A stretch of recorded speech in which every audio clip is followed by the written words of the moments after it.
So I've recently acquired this old Apple Macintosh LC2 computer. This is the first time for me owning an early 1990s Mac. This video is for anyone like me trying to get started. So I already have the proprietary keyboard and mouse, but at first I didn't know how to connect the monitor. The monitor port is actually this 15-pin D-sub connector, which, when you're familiar with IBM compatibles of the era, you would think this to be a connector for something like this joystick here. But it's actually a video port capable of outputting several kinds of video signals, one of which is similar to VGA.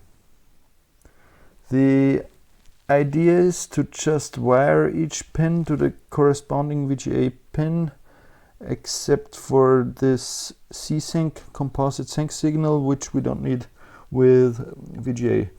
Now this would look something like this. You can use this screw-in terminals or just cut up any old cable, it doesn't matter. This is clearly not working though.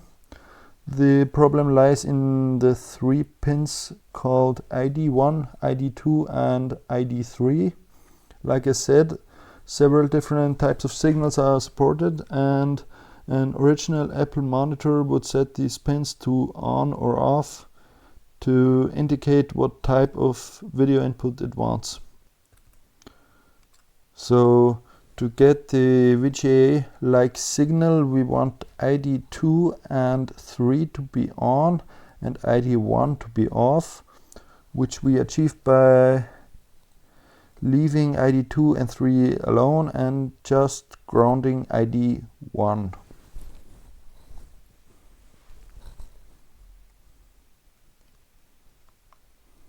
This is what I've figured out so far.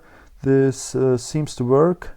I do have strange video glitching here going on, but I'm most certain that this is a problem with traces on the motherboard, which I've yet to fix. So more videos with this machine are to come. I guess the real takeaway here is to just buy an adapter and save yourself the trouble. For those who found this helpful anyway, I've linked the forum posts about the video signals in the description. Okay.